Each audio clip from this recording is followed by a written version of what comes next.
Welcome back, everyone, to the Onslaught Gaming 40K platform.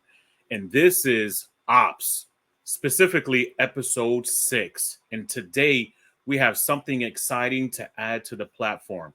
You're going to interview me and ask me questions about how I play Orks, specifically War Horde Orks. All right. And see how we can win with them. So, first things first, as always, give me a war cry. And this is a different one. Waaagh!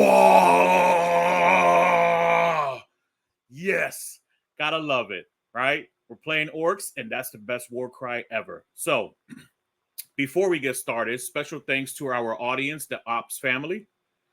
Thank you to everyone who has subscribed. If you haven't already done so, make sure to subscribe, share, and give a big thumbs up, all right? Your support means the world to us, and it helps us get through all the tough times. Special thanks to our family sponsors, Art of War. Be sure to go check them out on YouTube for exciting content. Your strategies and insights are invaluable for anyone looking to up their game. Special hug and loves to my sponsors, Battleboard Studios, Baron of Dice, and Big Bear 3D. And today we're going to play 2 commercials so you have the ability to get some very big discounts from some of those sponsors. And it also gives a little kickback to the show. So please make sure to watch that, check out their website, and help me out, and especially help them out, right, by grabbing some product. Don't forget to check out the new Operations Episode 7 coming out soon. This is going to be a very special one with a special guest, the man, the myth, and the legend, the biggest team events in the world, all right? Can't tell you much yet, but you'll need to stay tuned to check that out. So today we're going to break down what list I'm going to be taking to ATC. As you can see probably on the front picture, the thumbnail, I was a champion of ATC 2 years ago. So in 2022, I actually won Best General and Best in Faction with Orks. So I won the entire thing, not the team portion of it, but there was an individual aspect that you can win trophies and prizes and things like that. So I ended up winning the Best Solo Player throughout the entire event, and I ended up winning the Best Orc Player throughout the entire event. So it was very exciting. It was one of my many accolades. So I'm going to bring you some great expertise content today. I wouldn't say that I'm the best orc player in the world, but I play them a lot. I know a lot about orcs, so I'm hoping that I can bring my knowledge to you and educate you on orcs and how they function. All right. So just give me a minute. I'm going to bring up the list, and I'm going to break down everything about that list and what my thought process is, and my strategies, my tactics are going to be by using that list. In the coming future, there's going to be a lot more videos about orcs. I love orcs. They're not my day one army, but they are definitely my current favorite army. I love playing melee armies, so you can imagine already what I played. Just to give you a little synopsis of me, myself, excuse me. I started off with Space Wolves, right? My baby, my creme de la creme. It's the first army I actually picked up when I was 10 years old. I grabbed my first codex. I remember Ragnar when he was still a Bloodclaw on the front cover fighting an orc. I never thought to this day that I would love orcs, something that was opposing to him. Also, I play World Eaters, and we'll have more videos of that in the future as well. And currently, I'm playing orcs, my most fun army. I always take these to ATC every single year. If you're going to be out at ATC, come and check me out. I should be there playing with orcs in a team. All right. So let's get started. All right. So as you can see here, I named the army list Bring the Waaagh to ATC.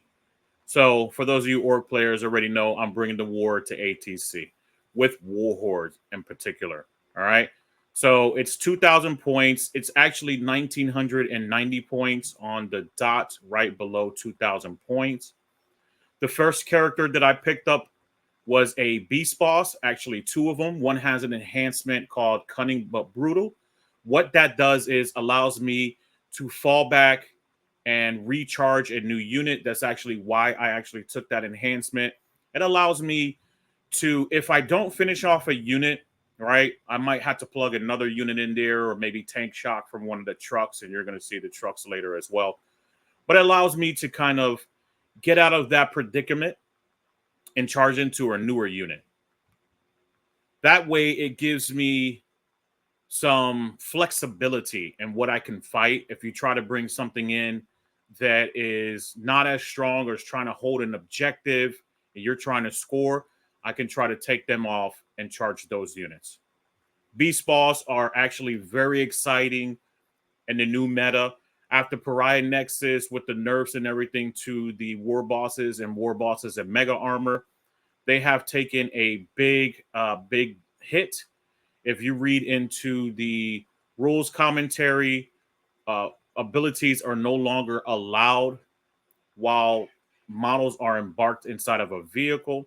So you can no longer call Waaagh and gain your ability. So, for example, the 2 war bosses I have below, you're no longer able to get that 4+ attacks, which brings them up to 9 attacks in the Waaagh.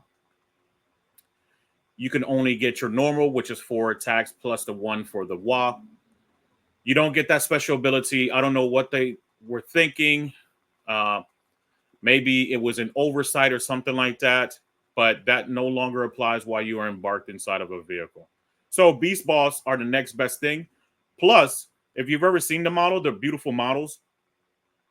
I've been doing some new basing, trying to elevate that model, make him a lot larger than what he is, and make him look gorgeous.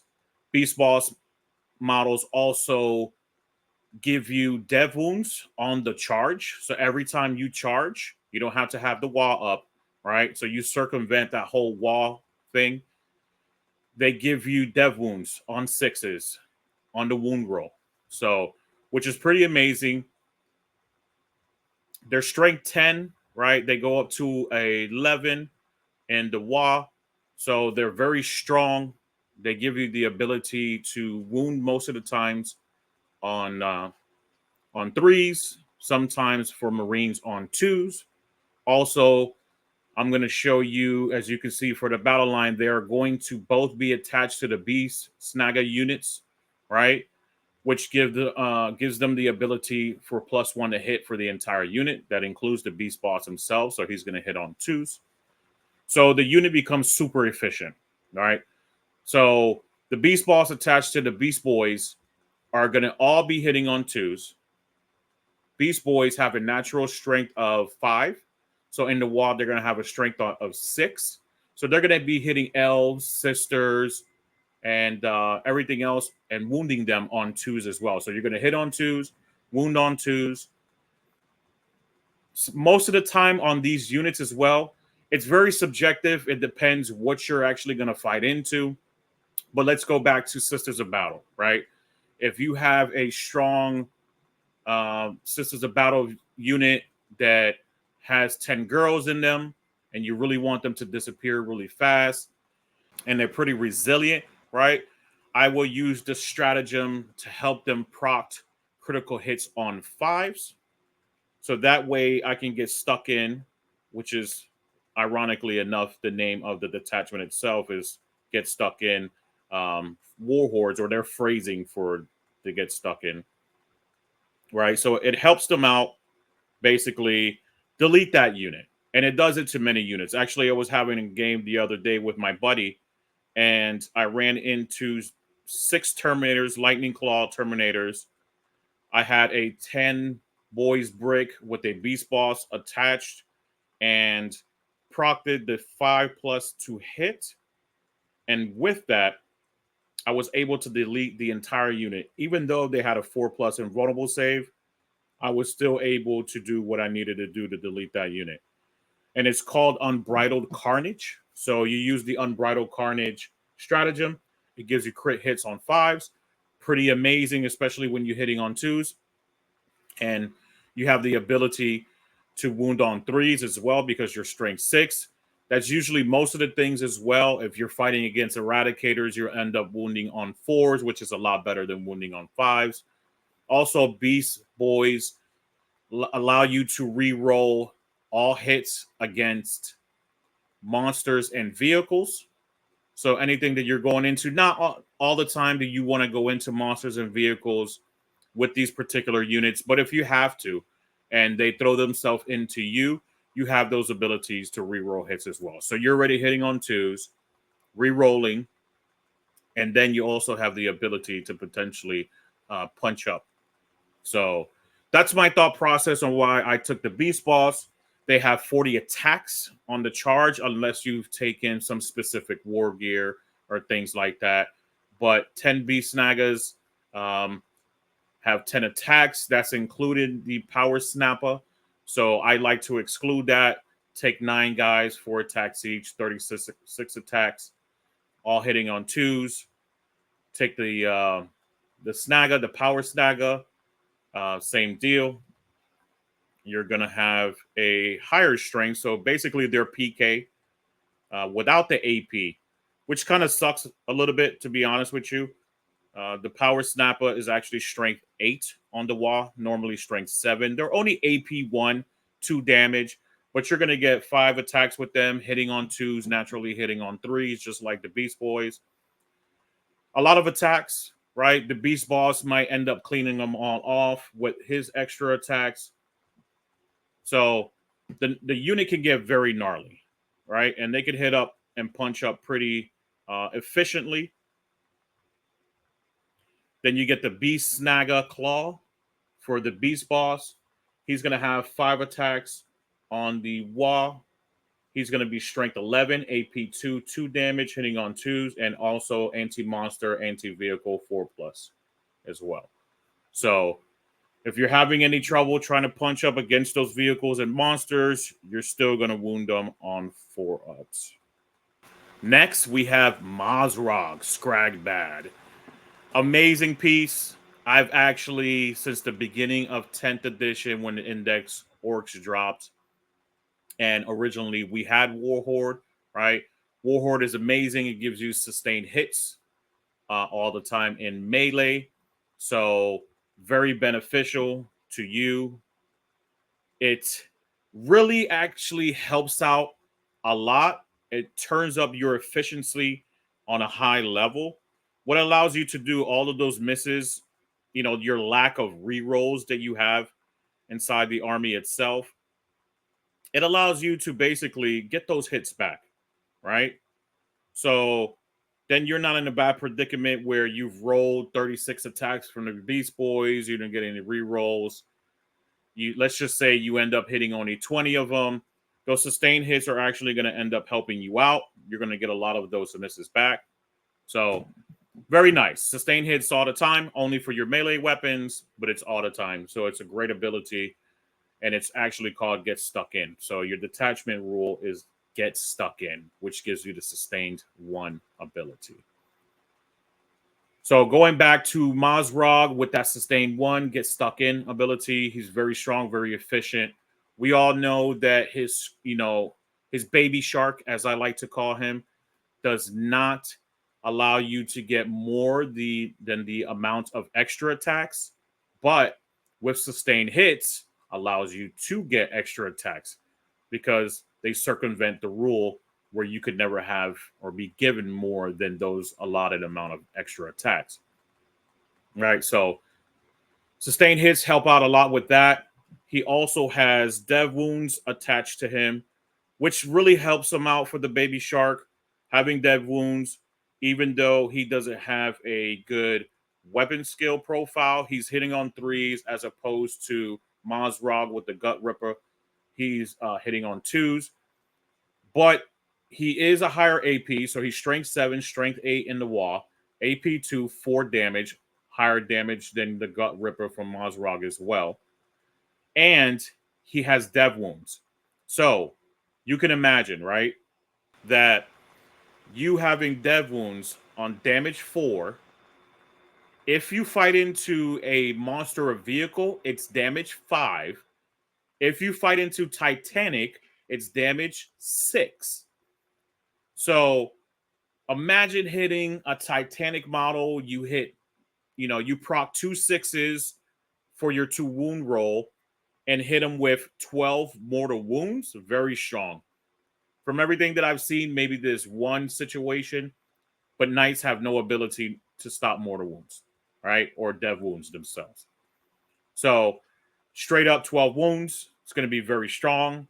So anytime you're going into, and this is why I took Mozrog himself as well. He's going to punch up, definitely going to punch up to some Titanic models, to some vehicles, and to some monster models, right? He's going to give you the ability to put a lot of damage into those units. As you know it, Orks right now, without Mega Knobs, without that Strength 12 from the Twin Kill Saws, don't give you the ability to punch up very well. Since Games Workshop nerfed those units and put in, taking away their amazing Feel No Pain, and really what really hurts, they should have only done one. It really sucks, but that's neither here or there. But they really shouldn't have put their points up, right? If you're going to nerf them, or you're going to take away one of the biggest aspects that they have was their resiliency, you're also bumping them up in points. You're also taking away their efficiency because you're not going to bring a lot with you, right? So they need to correct that. They need to get a lot better at that, I say. Make sure that they put their points back appropriately to what they are. We need things. We don't have a lot of things in the army that actually punch up, even though we have knobs. Knobs are not super efficient when it comes to a lot of vehicles. They're only strength 10. We're going to talk about that shortly. I also have that in my list. So Mozrog is an amazing piece. He can help you out with a lot of those monster and vehicles and Titanic units. So get him stuck in very fast and try to delete those. Also, we have 2 war bosses. Yes, I know I said that they got nerfed. Their abilities don't actually work while they're embarked inside of a vehicle. But they're still very cheap, right? They didn't get nerfed in points, which is okay. I like that, right? If you're going to nerf them from their ability, at least don't nerf their points. Because they're just going to get worse, not better, and they should stay the same points value. If not, a little bit cheaper. But I'm okay with them staying 65 points. They also have a lot of attacks still, not as much with the abilities, obviously, right? With that 4+ amount of attacks. But they still have 4 attacks, right? With the PK. They're still hitting on 3s with his own ability for +1 to the unit. As long as he's leading your unit, he's going to hit on 2s, right? In the Waaagh, he's going to go up to strength 11. So if you're fighting some Wraith Lords, things like that, you're still going to wound on 4s as opposed to wounding on 5s. He's AP 2 and 2 damage flat. So you're going to get 5 attacks. Hopefully that helps you out to start crumping all of those models, especially those pesky elves, right? And I have 2 war bosses because I've attached them to knobs. I think knobs is still very relevant in the meta right now. They did not take a hit in points. They are not the most resilient like Mega Knobs, but they do have the ability for -1 to wound if the strength they're getting hit by is higher than their toughness, right? So that can help you out. It's very situational, but it can still help you out. And just like Beast Snagger Boys, right? If you attach a war boss, or even without attaching a war boss, if you have 10 knobs, right, in the Waaagh, they have 40 attacks as well. Hitting on 3s with the war boss attached to them. Strength, 10, because they're naturally strength 9. And 40 attacks if you use the Unbridled Carnage for them. That's going to proc your critical hits on 5s. That's going to be a lot of attacks, a ton of damage. They're all AP2, 2 damage, right? They're naturally 3 attacks each, so they go up to 4 attacks each in the Waaagh. And it makes them delete those very elite units. So if you're fighting into Space Marines, Terminators, Harlequins, all kinds of different armies, right? And you want to make sure that you delete that unit with a lot of -2 damage. Knobs, a 10 boys unit of knobs is amazing for that. So they give you the ability to just make sure that you clean house and you do what you need to do and what you intended to do, right? You're playing the game, you're positioning your army properly. You want to get in position to delete a unit. You don't want to just go and fight a unit and get literally stuck in. You want to get stuck in and delete that unit. Remove them from the stratosphere. Take them off the battlefield. That really makes you feel good. For those of you who, and all of you have played Warhammer 40K, obviously, if you're listening to this, but you want to make sure, you get that feel good feeling, right? You want to make sure that you delete that unit and they're gone. You no longer have to deal with them. You've taken the objective from them, or you've taken over positioning on the table, on a battlefield from them. So very strong. I take a unit of 5 as well, which is attached to another war boss. So I have a unit of 10, unit of 5, and they're very efficient. They give you the flexibility as well to kind of go around and pick and choose what units you want to hit. As you can see, I have 3 trucks. It's very subjective in where and when I put, because I do have 2 Beast Snagaboy units that I do put in trucks, right? There's nowhere that says that Beast Snagaboys it just says Orc infantry models can be put in there. Beast Snagaboys are infantry models, so I can plug them into the trucks with the Beast Boss and have some flexibility with them, or have my 2 units of knobs, because I can only put the 10 knobs plus the War Boss attached to it in one truck because there's a capacity of 12, and use the other truck for the other 5 plus the War Boss, which is 6, and have one truck with Beast Boys in it. Sometimes I change that up. Like I was saying, it's very subjective. If I know that I need to, if it's one of those missions that I know I need to get more battle line into, and that's another reason why I take Beast Snagaboys, is that I want to make sure that I have the flexibility by putting them in trucks to get out there and hold those objectives and maintain and sit on those objectives and have you basically come out to me and try to grab me, right? And take it away from me. And because they're a unit of 10, they're going to be super resilient, especially if you're in the wall. They're going to have a 5-up invul save. If you're sitting in cover or behind cover, they're going to allow you, cover really doesn't help us much, but it can, right? If you don't have the wall up, it'll give us the ability to basically take away that AP if it's AP1 and still potentially get an armor save if we don't have the wall. So that's basically how I use my trucks. I try to either plug in the Beast Boys or the knobs into the trucks. I understand what you're thinking. That's 4 units. You're saying to yourself, well, where's the other unit going? The other unit sometimes, or most of the time, is just going either in reserves, or I just put them on the battlefield. Very subjective, depending what mission I'm playing. And I'll decide then at the table what I'm going to do with them. Also, I'm taking 2 units of 10 Gretchen, right? We want to make sure that we can farm all the CP we can. Predominantly, why I take Gretchen, they're the cheapest unit to put in your backline. And make sure that those deep striking units, those units in reserves, do not hit your back 40, right? Or at least if you're positioning yourself, you're moving forward with these fat bricks of hogs, commandos, your knobs, things like that, right? You want to make sure that they're not going behind those units. You're going to try as best as you can for Inceptors. They have that 3-inch deep strike.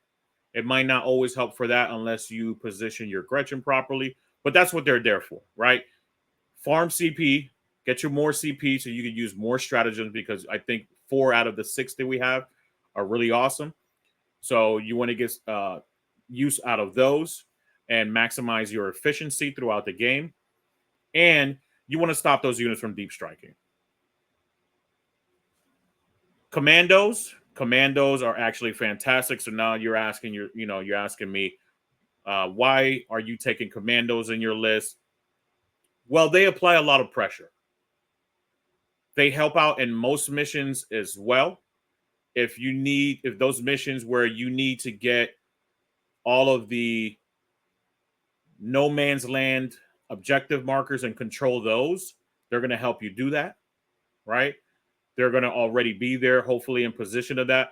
Now, this is actually one of those times that on an initiative, or rather on an attacker and defender role, right, to start for deployment, I like to take defender. I always take defender as long as I have commandos. I take defender. I always want to make sure I take defender. I want to drop that Mandos unit right in front of you. I want to take that center objective or the side objective in no man's land and take that away from you completely. Not only that, they become a roadblock.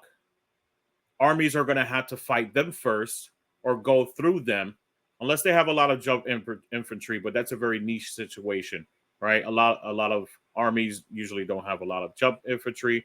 So, and even there, you can position them properly where you can stagger them and do like a jagged, basically conga line. So that can help you from allowing them to get kind of stuck in. Also, they have bomb squigs and distraction grot. So what the bomb squigs do is you take a die on a 2-up. It's not a shooting attack. It just says in your shooting phase. So you can shoot it through, you can put it through walls. You can target independent characters if they're by themselves, not ones that are attached to a unit, but things that are by themselves, right? You can shoot it through those and do some damage, right? So on a 2-up, you roll again for how many mortal wounds you're going to do on a D3, and that's how many mortal wounds you do, right? So very strong, having one of them. It's only once per game. Still very strong. Allows you to kind of pick apart those units that you want to pick apart. Maybe, take a wound or two before you get stuck in and charge them. The distraction grot allows you in the shooting phase to get a 5+ invulnerable save. So if you don't have your Waaagh up, right, and there's a lot of AP coming into you, you can ask your opponent, what are you shooting into me? What's the AP before you start doing that? So a lot of AP, and a lot of your Mandos are going to die. Pop that distraction grot, right? That'll help you out. Get that 5+ invul. It's once per game as well, but it'll really help you out. So I have 2 units of Mandos. No, I didn't throw in 3. I don't think 3 is super necessary. I think they're pretty pricey for what they do. They're actually very amazing. Mandos, you can't use Overwatch stratagem on them at all. So they apply all that pressure. If you get Waaagh turn 1, I like to push them forward and get into the front lines, tag everything. I will tag everything turn 1 with the Waaagh. So I apply all of that pressure. They can't be overwatched, right? They can get behind cover, get situated positioning, so potentially get some cover as well. So they have a lot of flexibility. They're probably overpointed slightly for what they do at 135 points, but I think they're worth it in the meta right now, especially this meta of Pariah Nexus. So I have 2 units of those. The reason I didn't take 3 was like I said, I think they're pointed a little bit too expensive. The reason I didn't take 1, you need more than 1, right? You want to hold the long table edge or the short table edge of the battlefield. You can string out 20 of them and predominantly get most of it. So that's why I take Mandos. On to the next one. So knobs. So as you can see there, I have a unit of 10 knobs. I take the ammo run as always. Ammo runs really don't help. I mean, if you have a scouts unit next to you and you're trying to charge another unit and you're basically looking at that scouts unit and like, hey, I'm not too concerned with you. I'm not going to waste my 40 attacks into you to kill 5 scouts. You could shoot at them with your pistols. They're not amazing. The ammo run allows you to do lethals to shoot. So hopefully you can circumvent all of the having to wound, right? So, and it's still, pistol shots. So it's still 10 shots, not including the war boss if you use him to shoot as well. So potentially maybe kill that unit, especially if the unit is sitting on 2 scouts, 4 wounds, or 3 scouts, 6 wounds, things like that. Whittle it down, use another unit, maybe a big shooter just to kill the remainder of the unit off. So it can help. It's for those type of situations, right? To just pluck those a couple wounds off of those units. So I have 2 knobs unit, one of 10, one of 5. Like I was telling you guys, I plug them in with the war bosses sometimes. Well, the one of 10 always goes in the truck. Sometimes the one of 5 knobs goes in the trucks. If not, I'll rapid ingress that unit. Try to get them behind enemy lines. They have a smaller footprint. Or I try to get in position to charge a unit that I want deleted with those 20 attacks in the Waaagh on the charge, right? So 20 attacks is still a lot. With sustained hits, helps. If you use Unbridled Carnage, it can help you immensely, right? I usually don't use Unbridled Carnage on this unit unless everything else is already stuck in, right? Or everything else is already positioned. So it's very subjective and when I use it or when I don't use it. Squig boys. Oh, I love this unit. So, like I was saying earlier, I started off with Mozrog and 8 Squig boys in my list. I took that away to do Bully Boys and do Mega Knobs, right? It was a little bit more efficient, cheaper. This unit is 320 points, so they're not super cheap, but in this meta now with the nerf, they kind of aligned with what Mega Knobs are now. And I think that Squig boys are actually better. You can take a unit of 8, you plug in Mozrog, it's a unit of 9. Now they have the War Boss keyword. We'll talk about that in the future as well, how I might start potentially running Bully Boys again with a little secret that I have figured out, not with hogs, but with something else, and how to circumvent a rule that was nerfed and probably potentially bring that back. So you'll have to stay tuned and listen for that. But basically, Squig boys, amazing. They have a lot of movement. Remember, they are oval bases minus Mozrog, so Mozrog won't take the penalty, but the Squig boys will take the penalty. What I like to do is I like to skirt them, right? And what I mean by skirting is basically, I'm going to show you, so I can show you real quick, right? If you have these oval bases, right, and you're straight forward or you're to the side a little bit, you want to skirt them so you don't try to lose that -2 from pivoting, right? That's a new rule for the Paride Nexus. So you kind of want to skirt them like this. If you can do that without a ruin being in the way and impeding you from doing what you need to do, right? So that can help you out a lot in most situations.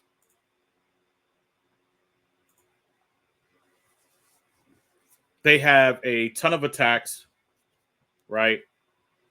They have stickers. Stickers are really good. Stickers have 3 attacks, 4 attacks on the Waaagh. They're anti-monster 4+, anti-vehicle 4+, and lance. So for everything else, they're naturally strength 5, AP 1, 2 damage. I know the AP sucks. It's not like PK, but with so many of them, with having 6 of them in particular and having 2 knobs in a unit, right? It's a lot of attacks, right? You got 24 attacks in the Waaagh with stickers at strength 6 for the +1 strength for the Waaagh, -1, 2 damage, plus lance.